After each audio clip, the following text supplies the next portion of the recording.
сайн байцгаана уу? Энэ өдрийн мэндийг хүргэе. Энэ удаагийн бичлэгээр үндсэн 2 агуулга ярина. За энд харуулсанчлан атомын бүтэц, атомын электрон бүтэц гэсэн агуулгууд байгаа. За эхэнд ярих атомын бүтэц гэдэг агуулгын хувьд гэх юм бол химийн шинжлэх ухааныг анх судалж эхэлснээс хойш анги болгонд баг багаар үзээд явдаг учраас яг тэдгээр нь одоо ангийн номны тэдгээр хуудаснаас унших гэж жоохон хүндрэлтэй байсан учраас бичиж оруулаагүй. За харин атомын электрон бүтэц гэдэг агуулгын хувьд гэх юм бол 11-р ангид үздэг 11-р ангийн химийн сурах бичгийн 16-р хуудаснаас дэлгэрүүлж унших боломжтой ийм агуулга байгаа гэсэн үг. За тэгээд шууд агуулгаа ярьж эхлэе. За мэдээж атомын бүтэцийн тухай ярьж байгаа учраас атомын тодорхойлтыг мэдэх шаардлагатай. За тэгээд атом гэж юу вэ гэсэн асуултаар эхэлж байна. За шууд атом гэж юу вэ гэдгээ тайлбарлаж эхлэхээс өмнө үзчихсэн агуулга саная. Химийн шинжлэх ухааныг анх ингээд судалж эхэлж байгаа 7-8 дугаар ангид жижиг хэсэг гэдэг ойлголтын тухай нэлээд ярьсан байдаг. За тэгээд жижиг хэсэг гэж юу вэ гэсэн чинь бүх бодисыг жижиг хэсэг гэж нэрлэгддэг. За тэгээд 6-аар илэрхийлэхтэй болохоор ийм бөмбөлөг бүтэцтэй ийм зүйл одоо бүрдүүлдэг. За тэгээд энэ жижиг хэсгүүд нүүр хоорондоо ялгаатай байх нэг нөхцөл нь гэх юм бол тухайн бодис хатуу, шингэн эсвэл хий гэсэн төлөвтэй байгаа тохиолдолд эдгээр жижиг хэсгүүд нь өөр хоорондоо ялгаатай шин чанартай байна гэж үзсэн байдаг. Хатуу бодисын жижиг хэсгүүд өөр хоорондоо их таталцдаг учраас ойрхон байрлана. За тэгээд тэр хэрээрээ имэх зэгцтэй оршин. Шингэн бодисын жижиг хэсгүүд өөр хоорондоо хатуу бодисынхоос арай бага таталцах учраас имэх замбраагүй харин ойрхон байрлана гэсэн ийм агуулга байдаг. За тэгээд хий бодисын жижиг хэсгүүд нь өөр хоорондоо огт таталцдаггүй учраас имэх замбраагүй хөдлөн өөр хоорондоо хол байрлана гэсэн ийм агуулгын тухай ерөөхдөө бол маш олоо ярьсан байдаг. За тэгвэл энэ 11-р ангид ороод ирэхээр юу болдог вэ гэхээр энэ жижиг хэсэг гэдэг зүйл чинь ганцхан ерөнхий зүйл биш юм байна шүү. Дотор нь 3 ангилж болдгийм байна гэдэг тухай ярьдаг. За тэгээд тэдгээр ангил дундаас хамгийн үндсэн ерөнхий суурь ойлголт нь атом гэсэн үг. За тэгээд ингээд тодорхойлолтоо ингээд унших юм бол химийн урвалаар цааш хуваагддаггүй бодисыг бүрдүүлэгч хамгийн жижиг хэсгийг атом гинэ гэсэн байгаа. За энэ тодорхойлолтыг ингээд харах юм бол хоёр санаа харагдана. Химийн урвалаар цааш хуваагддаггүй гэдэг нэгдүгээр санаа. Бодисыг бүрдүүлдэг хамгийн жижиг хэсэг гэдэг хоёрдугаар санаа. За сая хэлсэнчлэн жижиг хэсэг гэдгийг чинь нэг ангиллалт нь атом нь өөрөө шүү гэдгийг тодтогч өгсөн байгаа. Тэгээ хамгийн гэдэг тодорхойлолт байгаа. За тэгээ хоёр дахь нь болохоор химийн урвалаар цааш хуваагддаггүй. Химийн урвалаар гэдгийг аваа ичх юм бол цааш хуваагддаггүй гэдэг санаа гарч ирж байгаа гэсэн үг. За энэ юу гэсэн үг вэ гэхээр би ингээ хатуу бодис сонгож аваад жижиг хэсгүүдийн хоорондоор нь хуваалаа гэж жижиглэлээ. За ингээд маш олон удаа хуваасны эцэст тухайн жижиг хэсэг ингээ хуваагдахгүй болтлоо жижигэрнэ. За тэрийг л бид нар атом гэж нэрлэдэг байгаа. Цаашаа хуваагдахгүй болтлоо жижигэрсэн хамгийн жижиг хэмжээтэй жижиг хэсгийг атом гинэ гэсэн юм тодорхойлолт байгаа. За дараагийн агуулга тайлбарлахдаа илүү ойлгомжтой болох үүднээс атомын бүтцийг юу бүрдүүлдэг вэ гэсэн асуултыг дэвшүүлсэн. За тэгээд үүнийгээ тайлбарлахдаа болохоор шууд атомын бүтцийг тийм юм бүрдүүлнэ гэд хэлчихээсээ илүү атомын бүтэц гэж юу байдгийг. За тэгээд атомын тэр бүтцүүдүүд нь яг ямар зүйлс оршдог юм бэ гэдгийг тайлбарлана. За сая бол жижиг хэсгийг 3 ангилнаа. За тэр 3 ангиллаа хамгийн үндсэн суурь ойлголт нь атом гэдэг жижиг хэсэг юм аа гэж ярьсан. За одоо бүтцийг ярина гэсэн үг. За бүтцийг тайлбарлахдаа хамгийн ойрын жишээ болох нарны аймгийг жишээ болгоё. За нарны аймгийг ингээд төсөөлөд үзэхэд нарны аймгийн яг төв хэсэгт нь нар уршиж идэг. Тэгээд нарыг тойроод гаригууд тасралтгүйгээр эргэлдэж байрладаг. За тэгвэл тэр гаригуудын эргэж байгаа тодорхой замыг орбит гэж нэрлэдэг. За яг үүнтэй адилаар атом нь яг төвдөө байгаа бүтцүүдтэй. За тэр төвдөө байгаа бүтцүүдийг нь болохоор одоо нуклеус буюу цөм гэж нэрлэдэг. За тэгээд мөн одоо ийм нэг сөрөг цэнэгтэй нэг ийм бүтэц тойрч иргэдэг ийм зам байдаг. За энэ замыг нь болохоор орбиттай адилтгаад орбитал гэж нэрлсэн байдаг. За тэгэхээр ерөөхдөө атомын бүтцийн хэсгүүд гэхээр орбитал болон цөм болж таарж байна гэсэн үг. Цөм гэдэг бол төвдөө байдаг, орбитал гэдэг бол тодорхой зам. За дараагийн ярих нь болохоор энэ бүтэц гэдэг зүйлд нь ямар зүйлс оршдог юм бэ гэдэг тухай ярьж байгаа. За тэр бүтцийг бүрдүүлж байгаа үндсэн одоо тэр нэгжийг игэл хэсэг гэж нэрлэдэг. За игэл хэсгийг дотор нь 3 ангилна. Протон, нейтрон, электрон. Тэгэхээр ерөнхийдөө юу ярих гэдэг нь гэхээр протон, нейтрон, электрон гэдэг игэл хэсгүүд тухайн сая хэлсэн 2 бүтэц дотор хуваагдаад байрлана л гэсэн үг байна. За байршлын үед ингээ ярих юм бол атомын цөм буюу нуклеуст протон болон нейтрон гэдэг игэл хэсгүүд нь оршдог. Харин атомын орбитал гэдэг бүтцээр болохоор байнга эргэлдэж байдаг тэр игэл хэсэг нь болохоор электрон гэсэн үг. За тэгээд энэ хүснэгтэнд бичиж өгсөн байгаачлан нэршлиг нь тэмдэглэгээтэнд бичиж өгсөн байна. Энэ тэмдэглэгээ нь болохоор ямар учиртай вэ гэхээр англи нэрний эхний үсгийг цэнэгийг нь хамт бичсэн байгаа. За протон эрэг цэнэгтэй, нейтрон сармаг, электрон сураг цэнэгтэй. За мөн массын тухай ярьж болно. За массын хувьд гэх юм бол нэг ширхэг гэж ярихгүйгээр нэг протон 1 грамм жинтэй гэж эхний хэлэнд ойлгоход болно гэсэн үг. Мөн адил нэг нейтрон 1 грамм масстай. За харин электроны хувьд гэх юм бол энэ хоёрын аль нэгнийх нь масснаас 1800 дахин бага масстай. Тэгэхээр ерөнхийдөө тоймлоод үзэхлээр ойролцоогоор 1000-ны 1 ч юм уу тиймэрхүү тоо гарах учраас электроны массыг тэг гэж үздэг. Атом өөрөө масстай байгаа. Тэгэхээр тэр атомын массыг бүрдүүлдэг игэл хэсгүүд нь болохоор протон, нейтроны массын нийлбэр байх нэ гэсэн үг. За тэгээ энэ хойно байгаа зүйл болохоор хамгийн түрүүнд ярьсан байршил гэдэг зүйл байгаа. За тэгээд энэ слайдны хүрээнд тухайн игэл хэсгүүдийн нэршил, цэнэг, масс, байршил гэдэг агуулгыг мэдэх хэрэгтэй байна. За игэл хэсэг гэж юу вэ гэдэг ерөнхий агуулгынхаа тухай мэдчихсэн учраас дараагийн ярих агуулгынхаа түлхүүр өгүүлбэрийг ингээд дэлгэцэнд харуулсан байна. Элементүүдийн атом бүр игэл хэсгийнхээ тоогоор ялгаатай. За нийтдээ ерөнхийдөө үеийн хүснэгтэд одоогоор мэдэгдсэн байгаа 118 төрлийн элементийг ингээд эрэмблээ дугаарлаад харуулсан байдаг. За тэгээд тэдгээр 118 төрлийн элемент нь өөр хоорондоо ойролцоо шин чанартай байж болохоос биш яг адилхан шин чанартай элемент ерөөсөө байдаггүй. За тэгээд тэр өөр хоорондоо ялгаатай шин чанартай байгаа учир шалтгаан гэх юм бол энэ саяны өгүүлбэр дээр харуулсан игэл хэсгийнхээ тоогоор ялгаатай гэж байгаа. За тэгээд жишээгээр аваад үзэх юм бол нэг элементийн атом нөгөө элементийн атомоос нэг протоноор илүү гэж бодъё. Тэгвэл ганцхан атом тухайн элементийг бүрдүүлээгүй маш олон атом бүрдүүлж байгаа учраас нэгээр илүү бол мянгаар илүү гэдэг шиг тэр хэрээрээ протоныхоо тоогоор илүү олонгуудаа тис өөр шин чанар үзүүлэх тийм элемент болж байгаа гэсэн үг байхгүй. За тэгвэл элементүүдэд ямар ч ус игэл хэсгийн тоо ялгаатай байдаг юм байна. Ингээд цаашаа яах гэдэг юм бэ гэхээр тэр өөр тоотой байгаа игэл хэсгийнх нь тоог хэдүүлээ олж сурах гэдэг нь гэсэн үг. За тэгээд олохдоо яадаг вэ гэхээр мэдээж оргуу хоосноос шууд тамгаараа тоо хэлэхгүй үеийн хүснэгтэн дээр байдаг 2 ерөнхийдөө хоёрыг олно. За үеийн хүснэгтэн дээр болохоор тэр 118 төрлийн элементийг 1-ээс 118-аар дугаарлсан энэ дэс дугаар гэдэг мэдээж тоо байгаа бүдрээ мэдж байгаа байх. За тэгээд тэрнээс гадна болохоор AR буюу харьцангуй атом масс гэж байгаа. За энэнийх нь ерөнхий агуулга нь юу гэхээр зүгээр л атомын масс л гэсэн үг. Тэгээд нэг онцлог гэх юм бол харьцангуй буюу тухайн атомын бодит масс гэх юм бол бүр маш бага тоо гарна. Тэгээд тэрийг тодорхой нэг тоо утгатай харьцуулаад ийм бүхэл тоо утга гаргаад ирсэн ийм атомын масс байгаа гэсэн үг. За тэгээд энэ доор харуулсан байгаа зүйл бол юу вэ гэхээр өмнө хальт дурдсан тухайн харьцангуй атом массыг яаж олдог вэ? Юу бүрдүүлдэг вэ гэдэг агуулга байна. Харьцангуй атом масс гэхлээр атомыг бүрдүүлж байгаа 3 игэл хэсгийн массыг нэмнэ гэдэг логиктой ерөнхийдөө бол байгаа шүү дээ. Гэхдээ электроны массыг бол нэмж өгдөггүй гэсэн. Яагаад тэгэхээр электроны масс нь энэ хоёрын протоны масс болон нейтроны массын нийлбэр дээр нэмсэн ч нэмээгүй ч маш бага тоо байдаг учраас шууд ингээд тооцож авч үздэггүй гэсэн үг.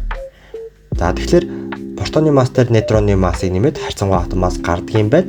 За тэнгуүтэй болохоор 1 протоны масс эсвэл 1 нейтроны масс нь 1 грамм жинтэй. Нэг ширхэг гэж хэлээгүй шүү би.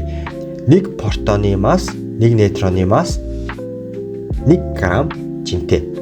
Гэд үзэх юм бол нэг нь нэгтэй тэнцэж байгаа учраас шууд протоны тоон дээр нейтроны тоог нэмээд харьцангуй атом масс гаргаж ирнэ гэсэн юм томьёо гарч ирж байгаа. За тэгээд одоо цаашаа ашиглах тийм томьёо нь болохоор шууд инээ гэсэн үг. За тэгээд энэ хоёр тоон утгаа мэдсэн бол дараагийн ярих агуулга нь айгүй амархан болчихж байгаа. За протоны тоон шууд дэс дугаартайгаа тэнцүү байдаг.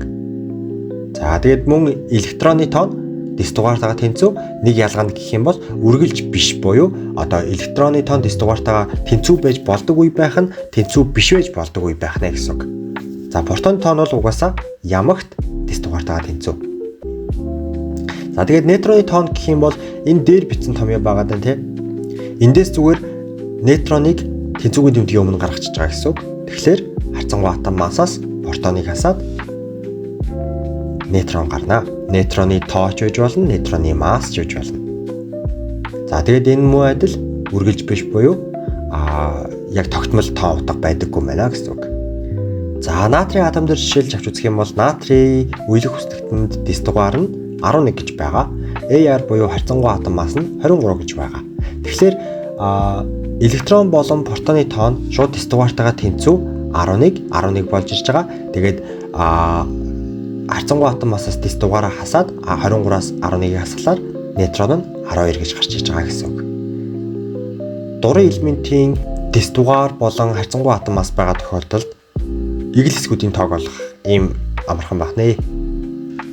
За ингээд дурын атом доторх игэл хэсгийн тоог дэс дугаар болон харьцангуй атом масс гэдэг тоо утгаас нөгөөд олж сурч байгаа учраас дараагийн агуулгын түлхүүр асуултыг дэлгэцэнд харуулсан байна. За тэр нь юу гэхээр мэдээж атомын игэл хэсгийн тоо өөрчлөгддөг үү гэсэн асуулт байгаа. За дөнгөж сая ярьсанчлан протоны тоо дэс дугаартайгаа тэнцүү, электроны тоо дэс дугаартайгаа тэнцүү. Гэхдээ ялгаа нь гэх юм бол электроны тоон дэс дугаартайгаа үргэлж тэнцүү биш байдаг юм аа. Заримдаа тэнцүү биш байж болно гэсэн тийм байгаа. Тэгэхээр ерөөхдөө электроны тоо ихсэж байгаа, багасж байгаа тохиолдолд тэнцүү биш болоод байна гэсэн үг шүү дээ. За тэгэхээр электроны тоо ямар тач атомд ихсэж багасч болдог. За тэгээ энд бас үргэлж биш байгаа. Одоо нейтрон нь бас ихсэж багасч болдгоо гэсэн үг. За тэгээд протон нь яадаг вэ гэхээр протоны тоо элемент бүрд давхцахгүй яг өөр байдаг. Өөрчлөгддөггүй. Гэхдээ хүчээр өөрчлөх юм бол юу болох вэ гэхээр жишээлбэл гелид би гаднаас нь нэг электроныг өгөх юм уу эсвэл нэг электроныг цөмөөс нь авсан тохиолдолд тухайн гели гэдэг атом нь гели байха болно гэсэн үг. Шал өөр шин чанартай өөр атом болж хувирдаг гэсэн үг байхгүй. За харин нейтрон болон электроны тоон давхцаж болно. Яаж давхцдаг вэ гэхээр анхандаа өөр байжгаад тэгээд ихсэж багассан тохиолдолд өөр элементийн атомтай тоо утгаараа тэнцүү болж болно гэсэн үг. За тэгээд өөрчлөгддөгөөс гадна өөрчлөгдвөл цаашаага юу үүсдэг юм бэ гэдэг агуулга нь маш чухал байгаад байгаа. За эхлээд нейтрон атомд өөрчлөгдөх юм бол юу болдог вэ тухай ярив. Өмнө бас хэлсэнчлэн харьцангуй атом массыг протоны тоон дээр нейтроны тоог нэмж олдог гэсэн. Протоны тоон сая өөрчлөгддөггүйгээ тэглээ штэ. Тэгэхээр тухайн харьцангуй атом масс яг хэд гарах нь тухайн нейтроны тоон хэд байхаас шууд хамааралтай болж ирж байгаа гэсэн үг. Тэгээд нейтроны тоо нэгээр багассан байгаа тохиолдолд харьцангуй атом масс нэгээр багасчил гарч ирнэ. Нейтроны тоо нэгээр ч юм уу одоо хэдэр ч үдгийн ихссэн байгаа тохиолдолд харьцангуй атом масс мөн ихсэж гарч ирнэ гэсэн үг. За тэгэхээр X-ийг хэдүүлээ тухайн ямар нэгэн элементийн химийн тэмдэг гэж төсөөлөх юм бол тухайн химийн элементийн яг зүүн дээд талд нь харьцангуй атом масс бичиж өгдөг. За хэдүүлээ таамгаар зүгээр л нэг тоо биччихье. 39 гэдэг мастай нэг ийм элемент байлаа гэж бодъё. За тэгвэл тухайн элементэд нэг нейтроныг гаднаас ингээд өгсөн тохиолдолд 40 гэсэн одоо харьцангуй атом масстай тухайн элемент нь адилхан мөртлөө масс нь өөр нэг тийм одоо атомуудын бүлэг үүсэж байгаа гэсэн үг. За тэгээд эднийг одоо химийн шинжлэх ухаанд юу гэдэг вэ гэхээр нийтэд нь изотоп гэж нэрлэдэг. За дүгнэлт хэлэх юм бол нейтрон өөрчлөгдөх үед изотоп үүсдэг. За тэгээд цөмд орших протоны тоогоороо ижил нейтроны тоо буюу массын тоогоороо ялгаатай атомуудыг изотоп гэж нэрлэнэ. За одоо тухайн атомд электрон өөрчлөгддөг гэж хэлсэн. За тэгвэл электрон өөрчлөгдөхөөр атомд юу болдгийм бэ гэдэг тухай ярих гэж байна. За тэгээд өмнө хэлсэн бас агуулгасаа үргэлжлүүлж явна. Дэс дугаар нь протонтой тэнцүү байдаг, дэс дугаар нь электронтой тэнцүү байдаг гэж хэлсэн. Тэгвэл дэс дугаарыг ялгах юм бол шууд протон нь электронтой ер нь бол тэнцүү байдаг гэсэн үг тийм. Тэгэхээр атомд агуулгаж байгаа эгэл хэсгүүд нь нейтрон сармагц нэгтэй, протон эрэгц нэгтэй, электрон сөрөгц нэгтэй байгаа. Тэгвэл атом өөрөө ямар ч нэгтэй байдаг вэ гэсэн асуулт гарч ирж байгаа. За хариулт нь болохоор туун энгийн. Атом дотор байгаа эрэг болон сөрөгц нэгтэй эгэл хэсгийн тоо ерөнхийдөө ингээд тэнцүү байгаа учраас атом өөрөө сармагц нэгтэй байдаг. За тэгсэн чинь одоо ярих гэдэг агуулгаар болохоор электрон хэрвээ өөрчлөгдөх юм бол энэ хоёрын тоо харилцан адилгүй, нэг бол протон нэг бол электрон нэг болох гээд байгаа. За жишээгээр тайлбарлая гэх юм бол 5 протон болон 5 электронтой нэг элемент байлаа гэж бодъё. Тэгвэл гаднаас нь нэг электроныг өгөх, өөрт нь байсан нэг электроныг гаднаас нь авах гэсэн хоёр тохиолдол дээр авч үзэхэд 5 протон одоо нэг электроныг өгсөн тохиолдолд 6 электронтой болчихж байгаа. Энэ үед электрон илүү болчихж байгаа. За тэгээд нэг электроны авсан тохиолдолд 5 протон 4 электрон гээд энэ үед протон илүү болсон байгаа. За энэ тохиолдолд яах вэ гэхээр эрэг болон сөрөгц нэгтэй эгэл хэсгийн тоо тэнцүү байсан үед сармагц нэгтэй байсан атом нь болохоор ингээд тэнцүү биш болцсон учраас эрэг юм уу сөрөгц нэгтэй болж байгаа гэсэн үг. За тэгээд ямар ч нэгтэй болохыг нь юу шийдэх вэ гэхээр энэ хоёр эгэл хэсгийн аль нь илүү байгаа вэ? Аль нь илүү олон тоотой байгаа вэ гэдгийг шийднэ. За энэ тохиолдолд гэх юм бол мэдээж протон илүү байгаа учраас протон өөрөө эрэгт нэгтэй болохоор X гэдэг атом нь эрэгт нэгтэй болчихж байгаа. Тэгээд эрэгт нэгтэй эгэл хэсэг буюу протон нь нэгээр илүү байгаа учраас нэмэх нэг гэсэн зэрэгтэй болчихж байгаа гэсэн үг. Нэг электроныг гаднаас нь өгсөн юм жишээн дээр болохоор электрон өөрөө сөрөгц нэгтэй, гэхдээ нэгээр илүү байгаа учраас хасах нэг цэнэгтэй болчихж байгаа гэсэн үг. Тухайн сармагц нэгтэй атомд электроныг гаднаас нь өгөх юм уу? Эсвэл дотроос нь ингээд электроныг салгаад авсан тохиолдолд цэнэгтэй атом үүсдэг юм байна. Энэ цэнэгтэй атомыг нийт нь юу гэдэг вэ гэхээр ион гэж нэрлэдэг. Тэгэхээр ерөнхийдөө электроны өөрчлөлтөөр атом нь ион болж хувирдаг гэсэн үг. За ингээд ерөнхийд нь харахлаа эрэг цэнэгтэй ион байж болох юм байна, сөрөг цэнэгтэй ион байж болох юм байна. Тэгэхээр энэ хоёр тус тусдаа нэршил байгаа гэдэг нь ойлгомжтой байгаа. Нэг электроноо алдаад эрэг цэнэгтэй болцсон одоо ионыг катион гэж нэрлэдэг. Нэг электроны илүүдэлтэй сөрөг цэнэгтэй болцсон ийм ионыг анион гэж нэрлэдэг. За тэгээд энэ эрэг цэнэгтэй бол катион, сөрөг цэнэгтэй бол анион гэж байгаа. Энэ нэмэх нэг одоо хасах нэг байх нь ерөөсөө хамаагүй гэсэн үг. За тэгээд сая ярьсан агуулга ерөнхийд нь базаад ярих юм бол электрон өөрчлөгдөх үед ион үүсдэг. Электроны өөрчлөлтөөр үүссэн цахилгаан цэнэг бүхий жижиг хэсгийг ион гэж нэрлэдэг. За тэгээ мэдээж хоёр ангилдаг эрэг цэнэгтэйг нь катион, сөрөг цэнэгтэйг нь анион гэдэг байна. За эхний сэдэв болох атомын бүтц гэдэг агуулга дээр ярьж байгаа хамгийн сүүлийн агуулга нь энэ байгаа. За энэ юуны тухай ингээд агуулж байгаа гэхэлэр тухайн одоо нөгөө элементийн атом байна. Энэ дотор байгаа протон, неутрон, электроны тоо өөрчлөгдсөн ч үеж болно, өөрчлөгдөөгүй ч үеж болно те. За тэгвэл тэр одоо нөгөө ерөнхий дэс дугаар тэгээд харьцангуй атомаас ионы цэнэг гэдэг ийм тоо утгуудыг илэрхийлсэн юм тэмдэглэгээ байдаг. Энэ тэмдэглэгээнээс нь хараад тухайн гурван эгэл хэсгийн тоог олох боломжтой байдаг гэсэн үг. Тэгэхээр ер нь тухайн элементийн зүүн дээд талд нь харьцангуй атом массыг бичиж өгдөг, зүүн доод талд нь атомын одоо дэс дугаарыг бичиж өгдөг.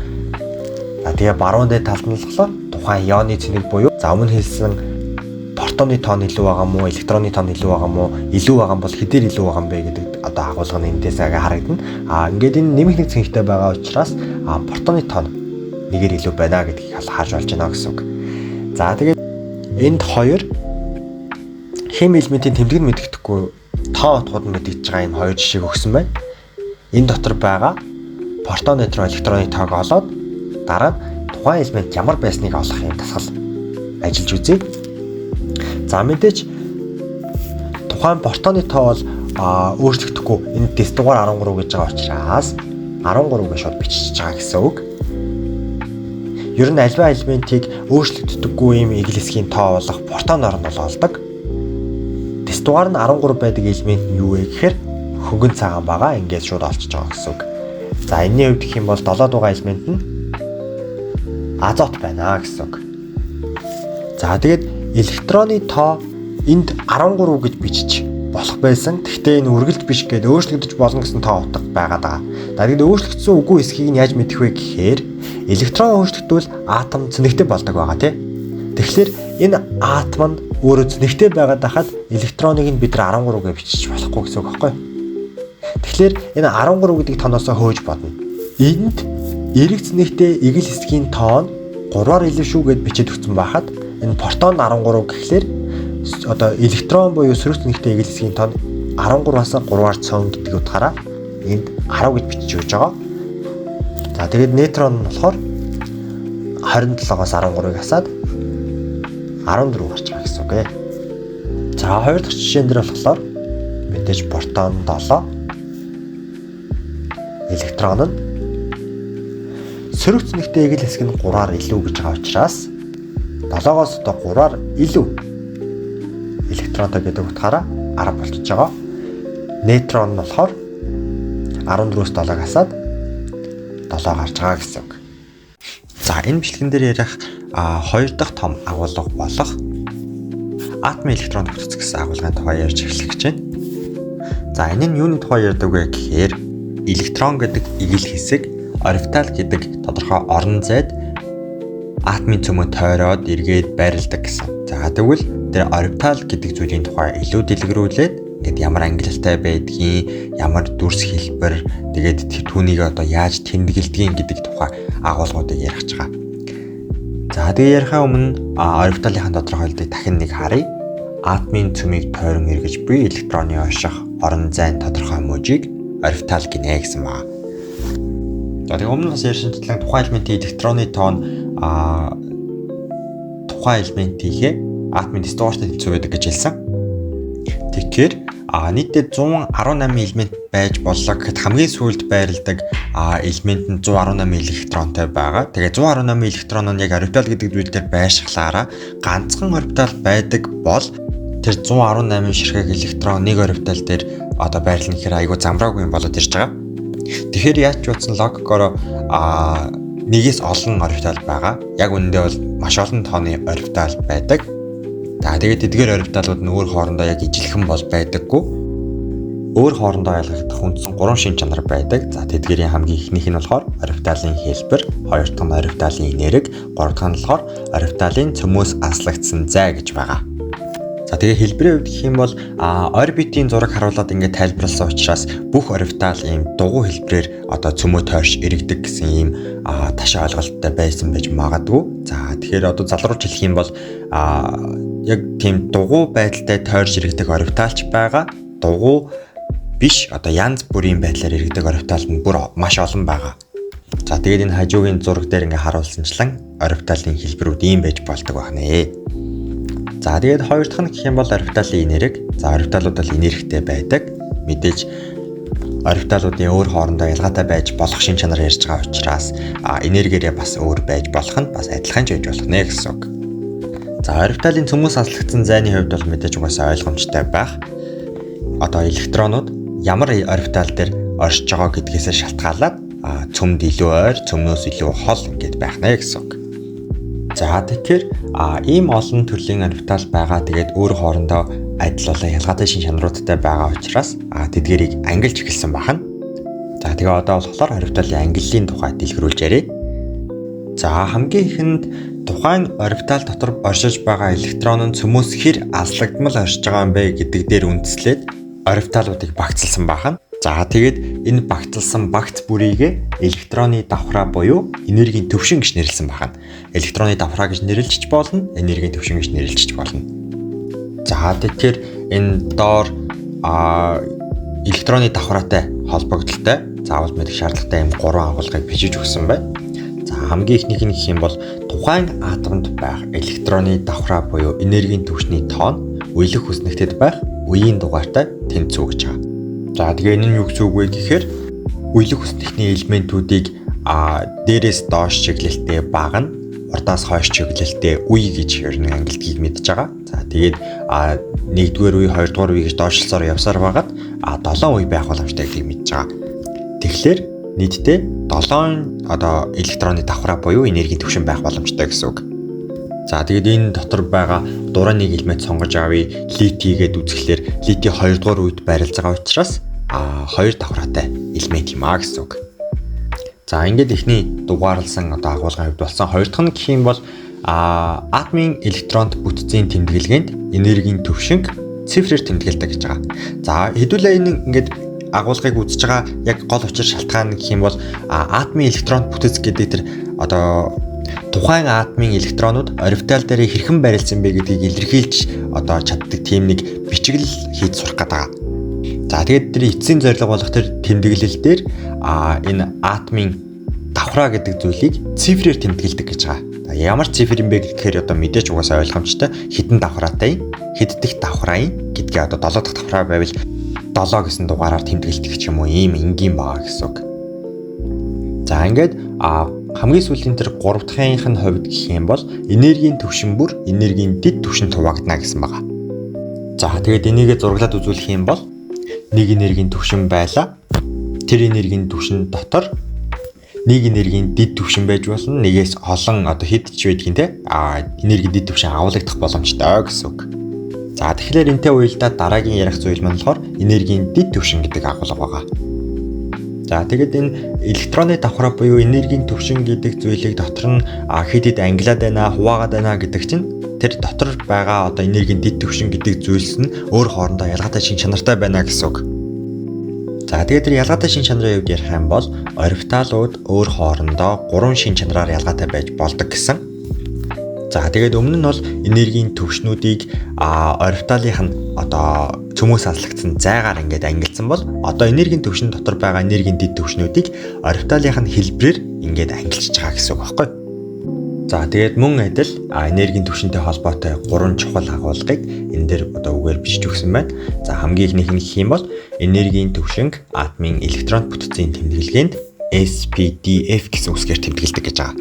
За өмнө нь болохоор энергийн түвшинг цифрээр тэмдэглэдэг гэсэн. За одоо болохоор SPDF гэсэн юм дөрвөн төрлийн үсгээр тэмдэглэдэг гэсэн байна. За хоёр дахь нь гэх юм бол энергийн түвшинд байх энергийн дэд түвшний тоо энергийн түвшний тоотой тэнцүү гэж байгаа. За энэ дэр бол яг сурах бичгэн дээр бичиж өгсөн юм өгүүлбэрийг бол бичсэн байна. За энийг тайлбарлах юм бол ерөнхий энэ энергийн түвшин дотор хэдэн энергийн дэд түвшин байдаг вэ гэдгээ л ерөнхий тайлбарлаад байна л да. За тэгэхээр нэгдүгээр энергийн түвшин ингээд сонгож авлаа гэж бодоход нэгдүгээр энергийн түвшин дотор байгаа энергийн дэд түвшний тоо нь юунаас хамаарх вэ гэхээр тухайн энергийн түвшний тоотой тэнцүүл гэдэг байгаа. Тэгэхээр энергийн түвшин маань өөрөө нэг учраас дотроо ганцхан ширхэг энергийн дэд түвшинтэй. Хэрвээ 2 дугаар энергийн түвшин байсан бол 2 дотроо 2 ширхэг энергийн дэд түвшинтэй, 3 байх юм бол 3, 4 байх юм бол 4 гэсэн ийм тодорхойлдог номдэр бол бичиж өгсөн байдаг. За харин эндээс ихсэх буюу 5, 6, 7 дугаар энергийн түвшин байгаа. За энэ тохиолдолд бол энэ өгүүлбэр маань хүчингүй болчдөг. За энэ зурган дээр харуулсан байгаачлан 5 дугаар энергийн түвшинд 4 энергийн дэд түвшин байна. 6-д 3, 7-д 2 байгаа гэсэн үг. Угаасаа ингээд 4 SPDF гэсэн тэмдэглэгээ байхад 5 дугаар энергийн түвшин дотор 5 энергийн дэд түвшин байх боломжгүй болчиход байгаа шүү дээ. Тэгэхээр энэ 5-д 4, 6-д 3, 7-д 2 байна гэдгийг бол чэйжэл таарнаа л гэсэн үг байна. За тэгээд энэ тэмдэглэгээнд дэр байгаа баруун дээр нь бичигдсэн байгаа жижиг тог ингээд арилгаад харах юм бол 1S гэж байгаа. Тэгээд энийг болохоор 1-р давхрааны S энергийн дэд түвшин байна л гэж харах нь. За тэгээ 3 дахь агуулгын хувьд гэх юм бол энергийн дэд түвшин бүр орбиталд хуваагдана гэж байгаа. Энергийн түвшин дэд түвшинд хуваагдсан шиг энергийн дэд түвшин дахиад орбиталд хуваагдаж байгаа. За тэгээд анзаарч байгаа бол орбитал гэдэг нь яг электроны ойршдог тийм тодорхой мууж учраас Энэ энергийн дэд түвшин орбиталд хуваагдана гэдэг нь болохоор одоо ангиллийнх нь хамгийн сүүлийн хэлбэр байгаа гэсэн үг. За тэгээд өмнөх ангиллууд дээр ярьж исэн тухайн ангиллын нэгж нь одоо нөгөө атом электронд бүтцийн тэмдэглэгээнд яаж тэмдэглэгддгийг тэгэнгүүтээ болохоор яг тухайн ангиллалтаа одоо энергийн түвшин дотроо хэдэн энергийн дэд түвшин байдгийг гэдэг шиг энергийн дэд түвшин дотроо хэдэн орбитал байдгийг гэдэг энэ агуулгыг ярина. За эхлээд ойлгомжтой болох үүднээс хоёр дахьыг нь эхэлж ярив. Энергийн дэд түвшин дотор агуулгадах орбиталын тоо. За энэ нь бол ингээд энергийн дэд түвшний тоотойгоо одоо 4 энергийн дэд түвшин байдаг. За тэр болгонд нь агуулгадж байгаа одоо орбиталын тоо гэхлээр нэг 4 тоог чийдэлчихэд бол болж байгаа. S энергийн дэд түвшинд 1, P энергийн дэд түвшинд 3, D энергийн дэд түвшинд 5, F энергийн дэд түвшинд 7 ширхэг орбитал агуулгадана гэсэн үг. За тэгээд тэмдэглэгээний хувьд гэх юм бол энэ аягүй энгийн электронт бүтцэд орбиталыг тэмдэглэсэн юм тэмдэглэгийг бол бичиж өгдөггүй байна. За гэхдээ ерөнхийдөө нөгөөх 3, 5, 7 гэсэн олон одоо нөгөөх орбиталууд байгаа учраас ерөнхий ингээд ашигладаггүй ч гэсэн ерөнхий ингээд тэмдэглэгээ бол байдаг. За тэгээд ерөнхий боловсролын сургуульд болохоор яг ашиглагддаг юм болохоор P-ийн тэмдэглэгээ байгаа гэсэн үг. За тэгээд P-ийн P дотор байгаа 3 орбиталыг PX, PY, PZ гэж тэмдэглэдэг байна. За тэгээ AC-г яагаад тэмдэглэдэг вэ гэсэн чинь угаасаа нөгөө дотроо ганцхан орбиталтай учраас тэмдэглэх шаардлагагүй байгаа. За сая өмнө нэг агуулга дурдсан тэр юу гэсэн бэ гэхээр энергийн түвшин дотор байгаа энергийн дэд түвшнүүдийг тэр дотор байгаа орбиталуудаар нь ангилдаг гэж хэлсэн. За ерөнхийдөө энэ зурган дээр харуул их ойлгомжтой байгаа бах. Энд S гэдэг энергийн дэд түвшин байна. Тэрэн дотор агуулгадж байгаа ганцхан орбиталын хэлбэр нь бөмбөрцөг хэлбэртэй байгаа. За энэ доор нь болохоор одоо P энергийн дэд түвшин дотор агуулгаддаг 3 орбиталыг харуулсан байна. Энэ нь болохоор ерөнхий гантел гэдэг хэлбэртэй байдаг. Энэ хэлбэрийг нь болохоор одоо орчуулгахдаа гантел гэж нэрлэдэг гэсэн үг. За тэгээд энэ доорх одоо D болон F энергийн дэд түвшнүүд дотор агуулгадж байгаа 5, 7 гэсэн энэ одоо тоотой орбиталуудыг болохоор төдийлөн бол нарийн авч үздэггүй. Тэгэхээр ерөнхийдөө S одоо энергийн дэд түвшин дотор байгаа орбитал P энергийн дэд түвшин дотор байгаа 3 орбиталын хэлбэрээ ерөнхийдөө мэдчихэхэд ингээд ихэнх агуулга нь болчихж байгаа. За дараагийн ярих агуулга нь болохоор орбиталд электрон байрших тухай байгаа. За тэгээд энэ бичсэн байгаачлалын хамгийн чухал юм нь нэг орбиталд хамгийн ихдээ 2 электрон зэрэг орших боломжтой гэж байгаа. За тэгээд энэ доор харуулсан жишээн дээр нь болохоор бүх төрлийн энергийн дэд түвшинг агуулдаг одоо 4-р энергийн түвшнийг харуулсан байна. За тэгээд 4-р энергийн одоо дэд түвшин тус бүрээс нь яг хэдэн орбитал агуулдгийг тэр болгоны тоогоор одоо сум ингээ гаргасан байгаа. За тэгэнгүүтээ болохоор ингээд нэг орбитал тус бүрд нь одоо багтах одоо боломжтой хамгийн олон тооны электрон буюу 2 электроныг бичиж өгөөд тэгээд ингээ харахаар одоо тухайн 4S гэдэг энергийн дэд түвшин, 4P гэдэг энергийн дэд түвшин, 4D, 4F гэдэг энергийн дэд түвшнүүдэд хамгийн ихтэй хэдэн электрон багтах боломжтой вэ гэдг нь л харагдаад ирж байгаа гэсэн үг. За тэгээд энд харуулсан байгаачлан 4S-д ганцхан орбитал, тэгээд тэрэнд нь 2 электрон бахаар нийтдээ 4S гэдэг энергийн дэд түвшинд 2 электрон багтах боломжтой, 4P-д 3 одоо орбитал, тэгээд 6 одоо электрон орших боломжтой. За тэгээд яг энэ байдлаар 4D-д 10 электрон, 4F-д 14 электрон багтах боломжтой байх нэ гэсэн үг. За тэгэнгүүтээ болохоор энэ энергийн дэд түвшин дотор байгаа электроны тоог ерөнхийдөө энэ тэмдэглэгээнийхээ баруун дээд талд нь жижигээр ингэ бичээд өгчдөг гэсэн үг. Тэгээд одоо энэ хамгийн урд байгаа 4S-ийн 2 гэсэн тэмдэглэгийг харах юм бол 4 гэдэг тон энергийн одоо төвшнийг илтгэж байна. S нь энергийн дэд түвшнийг одоо 2 гэдэг тон дотор нь байгаа нийт электроны тоог илэрхийлж байна гэдэг. Яг энэ жижиг одоо нэгж бүтцийг олон одоо давтах байдлаар яг хэдүүлэнгийнх нь эцсийн зорилго болох электронд бүтц гэдэг бичиглэлийг бичдэг байна гэсэн үг. За тэгээд одоо нөгөөх хамгийн ихтэй 2 электрон зэрэг орших боломжтой гэдгээсээ үүдээд тэгвэл одоо электрон байхгүй байж болох юм байна. Тэгэнгүүтээ нэг электрон бас оршиж болох юм байна гэсэн нэг тийм асуудал гарч иж байгаа. За тэгэхээр одоо тэр болгон дээр нь ерөөхдөө бол нэршил байдаг. За тэгээд энд харуулсанчлан нэг ч электронгүй ийм орбиталыг болохоор хоос орбитал гэж нэрлэдэг. Нэг одоо ширхэг электрон агуулсан ийм орбиталыг хослоогүй электрон агуулсан орбитал гэж нэрлэдэг. Тэгэхээр ерөнхийдөө энэ нэг ширхэг одоо дангаараа байгаа электроныг хослоогүй электрон гэж нэрлэгнэ л гэсэн үг. За тэгээд нэг орбитал дотор 2 электрон ингээ хоёулаа байх юм бол тэрийг чөлөө тус электрон гэж нэрлэдэг. Тэгээд тэр түүнийг одоо агуулж байгаа орбиталыг болохоор чөлөө тус электрон агуулсан орбитал гэж нэрлэдэг байна гэсэн үг. За тэгээд энэ хойно бичсэн одоо зүйл юуны тухай вэ гэхээр орбитал дотор оршиж байгаа электроны тоог илэрхийлсэн тэмдэглэл болон энергийн түвшин дотор оршиж байгаа электроны тоог одоо илэрхийлсэн тэмдэглэл хоёр ялгаатай байгаад байгаа. За тэгээд өмнө одоо хэлснээр D гэдэг энергийн дэд түвшин дотроо 5 орбиталтай гэсэн. За тэр 5 орбиталыг нь болохоор яг олон улсад болохоор одоо Y, Z, X, Z зүйлүүдээ тиймэрхүү одоо нэг жоохон төвөгтэй бичиглэл ингээд ашиглаж бичиж байдаг. За тэгээд тэдгэрийн нэгийг нь сонгож аваад дотор нь одоо ямар ч электрон байхгүй байдлаар ингээд хоос орбитал байдлаар илэрхийлсэн тийм тэмдэглэл харуулсан байна. За доод талд нь гэх юм бол F-ийн одоо 7 орбиталын аль нэгийг нь сонгож аваад за тэгээд нэг электронтой байдлаар ингээд харуулсан байна. За тэгээ хамгийн сүүлд нь болохоор P энергийн дэд түвшин дотор байдаг 3 орбиталын одоо X гэсэн тэмдэглэгээтэй орбиталыг сонгож аваад хосолсон электрон агуулсан буюу одоо чөлөө тус электрон агуулсан байдлаар ингээд илэрхийлсэн байна. За тэгээд өмнөхдөр болохоор 1s чинь яагаад тэр доороо одоо нэг хүсэггүй байгаа юм бэ гэдгсэн чинь 1s чинь угаасаа л ганцхан орбиталтай учраас тэмдэглэх шаардлагагүй гэж өмнө хэлсэн тийм. За тэгэхээр зөвхөн одоо S гэсэн энергийн дэд түвшин байгаа тохиолдолд яг орбиталыг нь тэмдэглээд байгаа мó эсвэл энергийн түвшин доторх нийт орбиталаа илэрхийлээд байгаа мó гэдг нь бол адилхан байдлаар харагдана гэсэн үг. За тэгэнгүүтээ доор нь болохоор 3D-ийн тийг 4F-ийн 5, 2P-ийн 2 гэдэг нөгөөх нэг доор бусад орбиталаас нь ялгсан юм үсгэн тэмдэглэгийг нь аваа ийцэн байгаа даа. За тэгвэл энийг юу гэж ойлгох вэ гэхээр одоо 3D-ийн тиг гэдэг нь 3D дотор байгаа 5 орбиталын одоо электроны нийлбэр нь тиг байгаа гэсэн үг.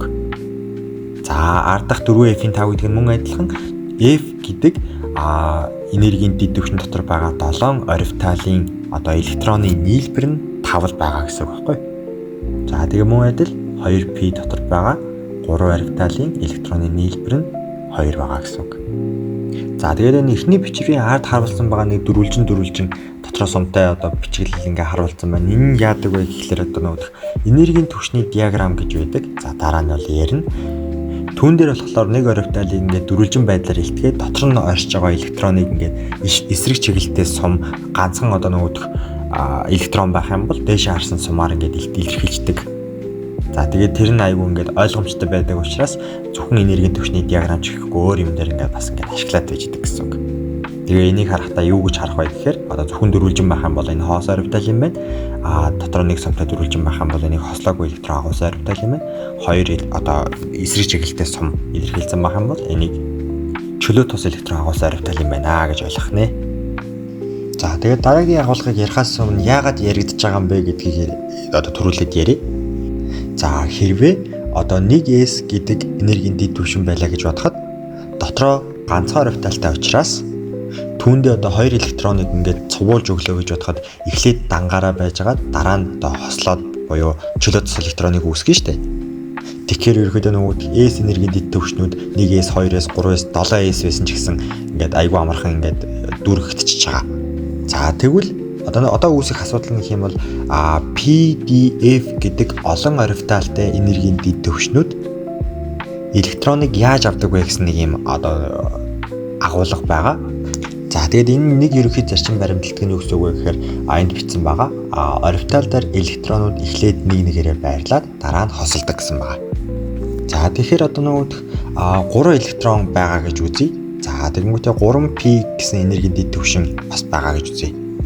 За тэгээд энэ одоо нөгөө байгаа электроноо энэ энергийн дэд түвшин дээр хуваарлж өгөхдөө энэ зарчмын дагуу болохоор бүх орбиталаа ядаж нэг электрон агуулсан болгосныхоо дараа чөлөө тус электроныг үүсгэнэ гэсэн байгаа.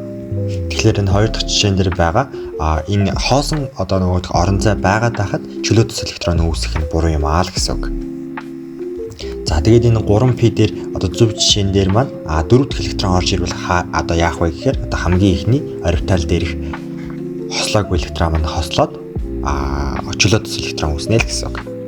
За тэгээд энэ нэг нэгээрээ байрлаж дараа нь хосолдог гэдэг одоо агуулгын маань ач холбогдол нь гэх юм бол энэ өмнө үзсэн одоо энергийн түвшин дотор байгаа нийт электроны тоог илэрхийлсэн тэмдэглэгийг хараад энэ дотор хичнээн ширхэг хоос орбитал байгаа, хичнээн ширхэг хослоогүй электрон агуулсан орбитал байгаа, хичнээн ширхэг чөлөө тус электрон агуулсан орбитал байгаа юм бэ гэдгийг тоогоо мэдж чаддаг болно гэсэн үг.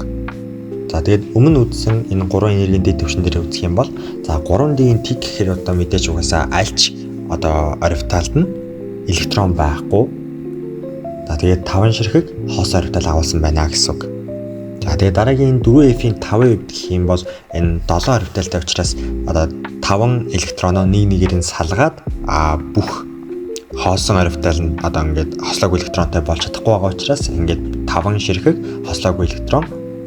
За тэгээд 2 ширхэг хоос орбиталтай гэсэн үг байхгүй. За тэгээд хэрвээ 4F-ийн 8 байсан бол бүгдээрээ эхлээд нэг хослоогүй электронтой болсныхаа дараа нэг орбитал нь чөлөө тус электронтой болоод тэгээд нэг чөлөө тус электрон болон 6 ширхэг хослоогүй электрон агуулсан орбитал байна гэж үзэх нь. За тэгээд 2F-ийн 2 дээр гэх юм бол одоо нэг нэгээрээ салангуудаа 2 ширхэг хослоогүй электрон, 1 ширхэг хоос орбитал агуулсан байна. За одоо ярих агуулга гэх юм бол нэлийн сүүлийн агуулга байна. Атомын орбиталд электрон хэрхэн дүүргэгдэх вэ гэсэн тухай ярих гэж байгаа. За тэгээд өмнө нь болохоор хэдүүлээ энергийн дэд түвшин ярьж байхдаа 1-ээс 2-ээс 2p гэдээ яг нэг доор харуулсан байгаачлан нийтдээ 19 одоо тооны энергийн дэд түвшин байдгаа гэж үзсэн шүү дээ. За тэгээд орбитал ярих юм бол тэрнээс олон бүр маш олон болоо явчихна. Гэхдээ орбиталыг болохоор электронд бүтцэд ингээд тэмдэглэдэггүй учраас энергийн дэд түвшин гэж ярьж байгаа гэсэн үг. Ерөнхийдөө бол энэ 19 энергийн дэд түвшин яг электронд бүтцэд ямар дарааллаар ордог юм бэ гэдгийг мэдчих авах гэдэг гэсэн үг байхгүй юу? За тэгээд ерөнхий байгалийнхаа хуулиар гэх юм бол эдгээр бүх одоо энергийн дэд түвшнүүд энергитэй байдаг. Тэгээд тэдгээр энергийг нь яг харьцуулаад үзэхлээр угаасаа нөгөө орбиталууд нь ялгаатай одоо энергитэй байдаг. Тэгэхээр тэдгэрийг ингээд агуулж байгаа энергийн дэд түвшнүүд бас энергиээр ялгаатай байгаа гэсэн үг шүү дээ. Тэгээд энергиирээ харилцан адилгүй байгаа гэхээр хамгийн бага энергитэй тийм одоо энергийн дэд түвшнүүд нь хамгийн их л дүүргэгддэг гэсэн үг. За тэгсэн чинь биднэрт одоо тийм энерги хэмжих багаж ч юм уу ингээд ямар нэгэн зүйл байхгүй учраас тэр одоо анханасаа цаанаасаа хэмжтийн одоо хэмжид өгсөн тэр дарааллыг нь одоо ингээд бид нар чэйжлэх хэрэгтэй гэсэн үг байхгүй юу? Гэхдээ шууд ингээд ийм одоо 3D, 3P гэдээ ямар ч нэг ач холбогдолгүй одоо тоо үсэг чэйжлэхээс одоо сэргийлээд ийм нэг диагоналын дүрм гэдэг ийм дүрм гарсан байдаг. За тэгээд энэ одоо дүрмийг ингээд бичээд сурснаар 1-ээс 7p хүртэлх энэ энергийн дэд түвшний одоо дарааллыг ямар ч үед ингээд мэдэх боломжтой гэсэн үг байхгүй юу? За тэгээд бичгтээ яадаг вэ гэхээр яг энд харуулсан байдлаар 1-ээс 2-ээс одоо S-үүдийг одоо яг нэг багнанд доошогоо нэг багнанд бичнэ. За тэгэнгүүтээ болохоор одоо 2-ээс 2p гэдэг яг ард нь бичсэн байгаа те. Яг нэг үед одоо 2 дугаар энергийн түвшин дотор байгаа дэд түвшин болгоныг яг аргашаа нэг үед бичнэ гэсэн үг. 4-р энергийн түвшин 4 энергийн дэд түвшин байгаа учраас тэдгээрийг бүгдийг энэ ардаас нь ингээд нэг үед ингээд оруулаад биччихнэ. За тэгээд үүнийхээ дараа болохоор баруун дээрээс зүүн доошоо чиглэлтэй сум татаад за тэгээд хамгийн ихэнд оногдсон дарааллаар тухайн энергийн дэд түвшин хамгийн ихэлж дүүргэгдэнэ гэсэн үг байхгүй юу? За энийг ингээд нэг хараад бол ерөөсөө сурдаггүй нэлээд сайн ажиглаад өөрөө нэлээд ажиглаж байгаа тэгээд бичиж үзнийхээ дараа зөв бичсэн хэсгээ ингээд шалгаад тэгэж ингэж хэд хэд биччихийж сурдаг байгаа шүү. За тэгээд ямар ч зүрх ихэд зүй тогтлыг хэлж өглөө. За тэгээд ингэж диагоналын дүрмээр тогтоосон энергийн дэд түвшний дарааллыг нь хэлж өгье. За хамгийн ихэнд 1-ээс за дараа нь 2-ээс 2p 3-ээс 3p 4-ээс 3d 4p 5-ээс 4d 5p 6-ээс 4f 5d 6p 7-ээс 5f 6d 7p гэсэн дарааллаар дүүргэгдэж байгаа. За тэгээ мэдээж одоо 1-ээс дүүргэгдсэн тохиолдолд 2-ээс рүүгээ орно. 2-ээс дүүргэгдсэн тохиолдолд 2p рүүгээ орно гэсэн нэг хад нөхд ерхий зарчимтай явна. За одоо болохоор яг атомын орбиталаар электрон хэрхэн дүүргэгдсэнийг илэрхийлдэг хоёр бичиглэл буюу нэг нь нөгөөд хэвцэн зорилго буюу атомын электронт бүтэц, нөгөөх нь болохоор энергийн түвшний диаграм гэсэн нэг тийм бичиглэл байгаа. За эхлээд энергийн түвшнийхээ диаграмыг одоо тайлбарлах юм бол за хэвтэй тэнхлэг болон босоо тэнхлэг гэдэг за нэвтэй тэнхлэг нэлийн дали зурчлаа. За ингээд хэвтэй болон босоо тэнхлэг гэ хоёр зурчлаа. За тэгээд энэ дээр болохоор хүчил төрөгчийн одоо 8 электроныг диаграмаар илэрхийлж байгаа гэсэн үг. За тэгэхээр одоо босоо тэнхлэгийн дагуу ерөөдөө энерги ихсэх дараалалаар ингээд энергийн дэд түвшнүүдээ ингээд өөрчинө. За тэгээд хамгийн доор 1S байгаа. За 1S одоо 2 электрон багтах учраас 2 электроноо зөрсөн сумаар тэмдэглэлээ. Тэгээд цаана 6 электрон үлдэж байгаа. 6 электроны дараа дүүргэгдэх нь болохоор 2S. Тэгээд дахиад 2 электрон, дараа нь болохоор 2p гэсэн энергийн дэд түвшин дүүргэгдэнэ. 2p гэсэн энергийн дэд түвшин дээр энэ дээр 1, энэ дээр 1, энэ дээр 1 гэж дүүргэгдээд дахиад 1 электрон үлдээд байгаа учраас хамгийн ихний орбитал нь чөлөө тус электронтой болж өгч байгаа гэсэн үг. За тэгээд энэ мэтчлийн энергийн түвшний диаграм бол ингээд юм энгийн байна. За харин электрон бүтцээ одоо ингээд бичиж. За электрон бүтц бичгэд бас өмнөх бүх агуулгуудаа ингээд үзсэн одоо тэгээд үзэгч маань ойлгоцсон байгаа бол бичгэд бас айгүй амархан байна. За эхлээд ямар ч байсан байрлуулах нийт электроны тоог мэдэх шаардлагатай. За тэгээд хүүхэр өөрөө тэгц нэгтэй тэгээд 16 протонтой байгаа учраас нийтдээ 16 электронтой байгаа гэж одоо ойлгох хэрэгтэй. За тэгээд 16 электроноо эхнээс нь байрлуулдаг хэрэгтэй хамгийн ихэнд 1S байдаг. 1S-т 2 электрон багтана. Гэхдээ биднэрт 2-оос давсан олон тооны электрон байгаа учраас 1S-ийн 2 гэдгээ биччихлээ. За тэгэхээр 14 үлдчихэж байгаа. Дараа нь 2S байдаг. 2S-ийн 2 бас багтана. Тэгээд 10 2 үлдчихэж байгаа. За энэ мэт байдлаар ингээд 2p-ийн 6. За тэгэхээр нийтдээ 10 болж ирж байгаа.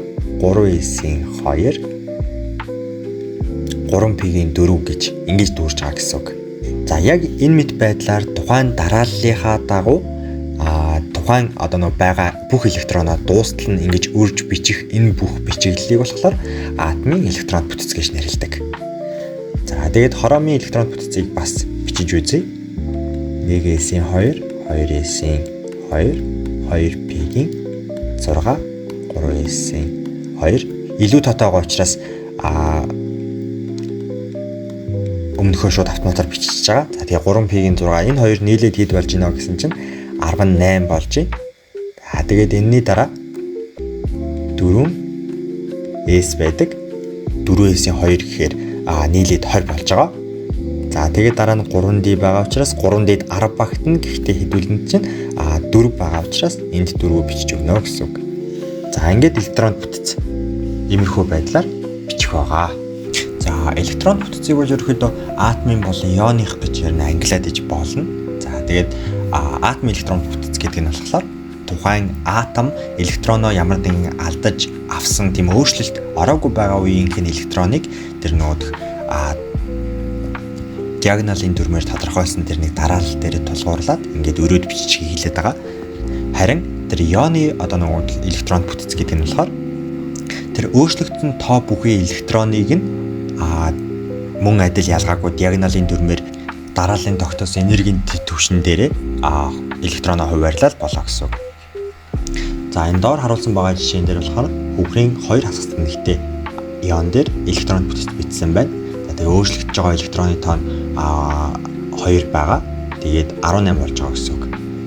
За тэгээд 1S-ийн 2, 2S-ийн 2, 2p-ийн 6, 3S-ийн 2, 3p-ийн 6 гэсэн электрон бүтцтэй болж байгаа. За тэгээд ионы электрон бүтцийн нэг онцлог нь гэх юм бол хамгийн сүүлд байгаа энергийн дэд түвшин дандаа дүүрэн байдаг гэсэн юм онцлогтой байгаа.